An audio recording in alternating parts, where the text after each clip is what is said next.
Ew, ladies and gentlemen, man, what is going on? What is going on? What is going on? How you doing? How you doing? Jeez, I'm gonna tell you right now. It's been a day. It has been a day for show. Today I was up at 4:30 in the morning, did my meditation till 5. Went into run club, saying to my girlfriend, we talked about a lot of stuff, doing lots going on, but. Long story short, there's been some big energetic shifts happening in my life at the moment, and today really felt like the culmination of those things turning into events in terms of how I showed up today, how I was able to engage today, how I was able to open myself up, really let people, I could tell I was able to open myself up to the world a lot deeper and be able to share more of myself, who I am, what I am, without losing, and be able to listen to people deeper, be able to connect with people deeper to that core truth, and still be able to hold and maintain myself because I didn't have any doubts, not any doubts, but less doubts, less worries, less concerns, and I felt the day just flowed so well. And so I believe there is a formula for this. Not every day is going to be a perfect day. How do you stay open? How do you stay humble? How do you stay engaged with life? That seemed to be the key element of learning today, was how do you just stay engaged? Don't lose out. Don't lose to those thoughts. Don't lose to those things. They're going to make you feel weak. They're going to make you drop the ball. Don't lose out. I'm not going to say that tomorrow is going to be not perfect day, but a whacker of a day is today. But clear thoughts, clear line of thinking. Where am I going? What's happening? What do I need to tend to? All these things that need to be dealt with. So I definitely will be reviewing my schedule today, again for tomorrow.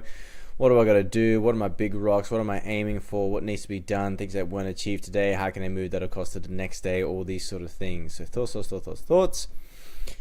But really nice. Really nice. I got to have some great connections, great conversations with some good people. I do notice the nature of business, the nature of man's world, the pace of man's world. I'm not a perfect being, but how much people are fucking people's world, mate, is a fast world.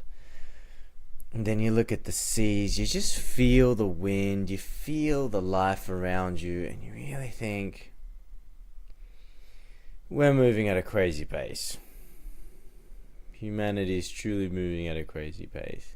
And I'm part of it. I can see how my bones and my being is moving quicker than I would probably like.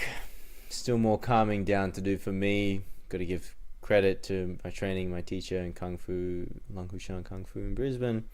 Very happy and very appreciative of what I get there. Not just that, but everything that's happened to me in my past. I give thanks to my past. I give thanks to my history. I give thanks to all the things that led me to be where I am right now. Wouldn't have made me anything less than what you see in front of you, your host, the wonderful Kenji Shimada. Here we are. So very much looking forward to the next few days, and I'm really keen and excited. I've got some networking events coming up, so I've got some things I need to cultivate for that. Thank you so much for reminding me about what we're doing.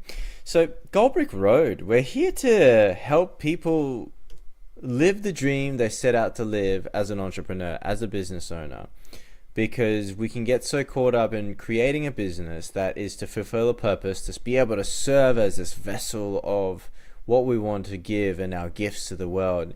But then those things end up creating the opposite of the constraints and boxes that now we have to live under and live within. And that's the great pain and the misery that you start to feel, and I can feel it. But that's the misery that we at Goldbrick Road are trying to help people step out of as a business model. That we help you get from stuck in the rut to out of the rut. So elevate your business, liberate your life. Really key fundamental concepts. So how do you get out of it? And what's that prize? It's not just more time with the family, time with the kids.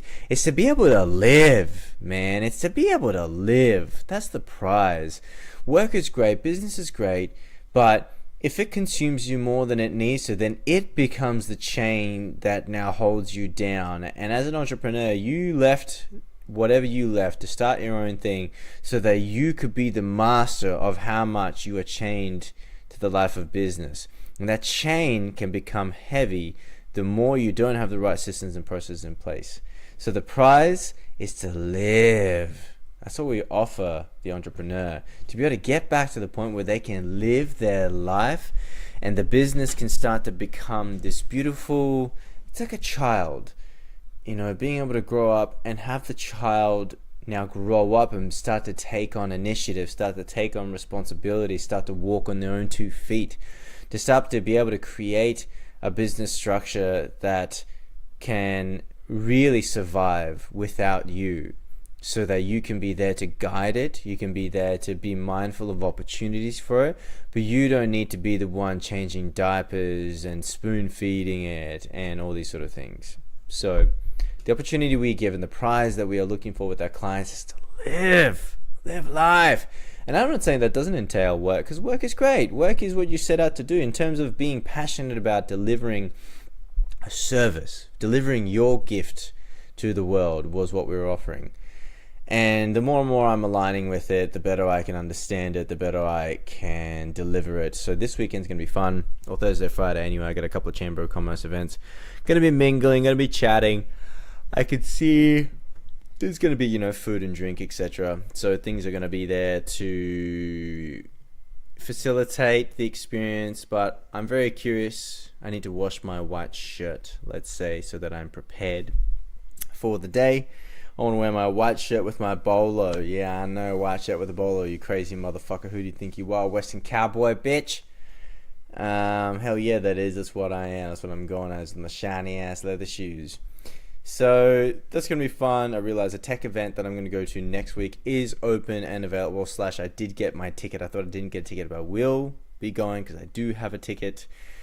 So the stars are aligning. My Centrelink whirlpool of lameness has started to show me some silver lining, and I'm very glad that I've been patient and diligent, because they always say they'll call me back. They never call me back. So I'm glad that I've been diligent with following up and getting people to make sure they're achieving. It kind of felt like I'm reading Donald Trump's book of the Art of the Deal. And he's just talking about how when you're in a business, you just gotta not stay on top of people of like hustling them, but you just gotta make sure you're there for accountability. You gotta make sure you're there to help them remember to fulfill, because people can fall astray. And I look at so many businesses where employees are sitting there almost entitled to just be like, I've arrived, so now I deserve the money that I get, so I don't have to do really anything for it. Like, I deserve it. And realistically, I'm going to be looking to hire a team that is intrinsically motivated to be able to deliver a great product, a great service, and be able to create the framework for those people to thrive, create an environment for those people to thrive. So that's going to be my job, my business, and my passion, I think, is to be able to help that team grow and to be able to work within ecosystems so those ecosystems can thrive. And within those ecosystems, how does that ecosystem engage with another ecosystem? Oh, bro, it's going to be so sweet. And this is why the as above, so below of the extraterrestrial hypotheses of what's going on.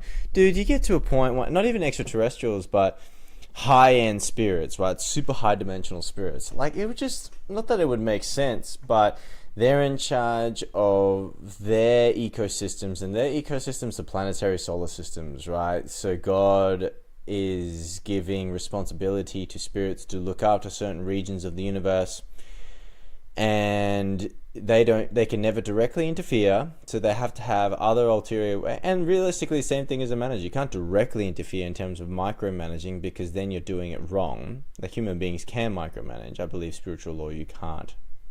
Not that you can't, but I believe that law can be breached, but I think that comes with a severe penalty to breach direct engagement, which I believe the other side of the spiritual entities, those who are not seeking holistic, wholesome values and symbiosis, those who are seeking control, overlordship, and tyranny, have, well, no, so I don't believe they actually break the spiritual law. They understand spiritual law, hence why they never, even during the whole COVID thing, now, I don't believe anyone was made to do anything. I did not see anything where you were made to do something, but by heebie-jeebies did I see language that was definitely making you feel like you're being pushed into a corner of like, you don't have to, but if you don't, then you will lose your job. But not in terms of us firing you, but you have an option to take unpaid leave or to resign. I'm like, get the fuck out of here. Because they know that if they fired people, then there's lawsuits that have actual legitimacy. Because like, okay, well, I was fired, so I should be at least open to severance. But if they don't fire people and there's unpaid leave, you can make a choice of unpaid leave or quit. Oh yeah, I'll just take unpaid leave indefinitely till something happens. I'm sure some people stood in that boat. I stood in that boat for a while. It's effing ridiculous. And so I believe in terms of spiritual law and the evildoers, they don't ever make you do anything, but they understand the power of language, wordsmithing, and conjuring spells with words, very much so. And the words you use is how you program your mind, you program your brain. How do you operate within reality? How do you understand the natural principles and laws of reality so that you continue to come back and your language is in harmony and in rhythm with the principles of reality and truth? So that's a bit of a whirlwind ride, but just coming back to the point of it's going well. That's all I'm saying. I can see it. It's been a grind for a while. I'm not saying cash flow is crazy good, but I can actually see FFU payments slowly being able to come my way and me being able to set up a bit of a buffer and be able to move into the next phase. So I'm pretty excited about that. I do have to remember to send off some invoices potentially for these Chamber of Commerce events to the business so they can reimburse me. That would be wonderful. But yeah, alignment, man, realignment, it's so important, and there's so many things that come into that. Everybody's different, everybody aligns in certain ways, but I fundamentally believe that to be able to realign, you need to engage the uncomfortable energy and sit in the silence that you don't want to be sitting in, because once you do that, then you're at least bringing to the surface the energy that is hidden within, because silence and stillness clears muddy waters, right? So you can see. Until you sit still, until you calm down, you will never be able to see. And this is why we don't sit still and we don't calm down, because what we may see scares us. But if you stop being afraid of it and just accept it, and it's not the whole, in terms of the fear, the thing you're scared of is not the whole picture, it's part and parcel of a picture. And I've found it a lot easier to be able to integrate those pains and difficulties in my life by view them as part and parcel of a whole. Through my meditation, through my practices, just through my daily observation, is always be treating yourself as a whole. Because then if you do, yeah, there's these things that are feeling uncomfortable, challenging, painful, but at the other time, there's also things that feel quite nice in my body. Things are going well, there's other things to be tended to. That's obviously a large ache and a large pain, but I trust the nature of my body to try and return itself to homeostasis. So and that to me is giving it on to the Lord, right? Giving it on to God, of give those things you feel like, yeah, it's not that you don't have any control, but things that are taking a life of its own and are quite extreme. I give it on to the Lord in terms of God. And the Lord knows how to purge, He knows how to cleanse, He knows better than me. So if I give it over to Him, whatever you want to call it, then I can be at peace that it will be dealt with. And it does get dealt with in a timely manner. God doesn't just not that God doesn't do that at a snap of a finger, but don't expect everything to be done in a finger snap. You know, things take time. And so to be able to give that over and to be staying still in the process, not saying I'm perfect, not even saying I'm still the whole time, but at least trying to stay still, at least trying to really take in the day, at least trying to be there in the pain and not running away from it. Once again, I ain't perfect, but the more I do that, I was talking about my girlfriend today, of how my hypotheses has been recognized, as truth, or at least still valid and a functional, and holds cohesion with the principles of reality so far that, it has moved on. This stubbornness inside of myself has is finding a way to move its way through my system, out my system, or at least to integrate with my system in a more holistic fashion. So it's like trying to find the right gears to be able to integrate with my body. Because right now I might end by using the words, by using the language that surrounds a feeling, surrounds a sensation, surrounds a phenomena inside of myself. It's like the words and the language I use creates the teeth of the cog. But if that language is not correct, those teeth, that cog, will not be able to incorporate with the whole structure and all the gears and mechanisms that's happening inside of me that maybe are holistic.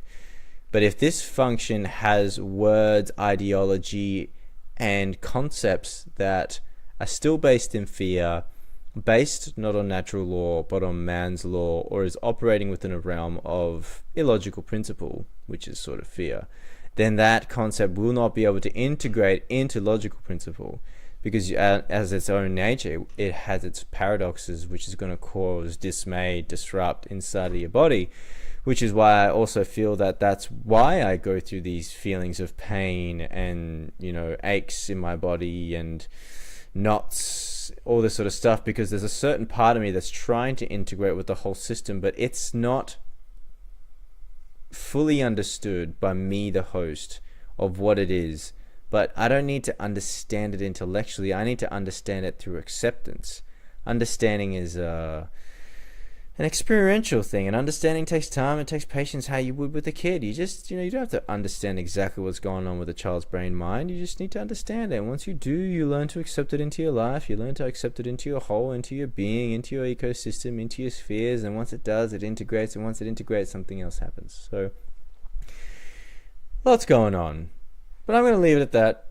It's not short and sweet, but I'm going to leave it at that. I think that's enough of a rant from Kenji today. Thank you so much, ladies and gentlemen, for joining me. As always, you are beautiful, you are wonderful, you are love. So stay love, stay good, be good, be whole. Come home. Home sweet home, baby. Spirit is where the heart is.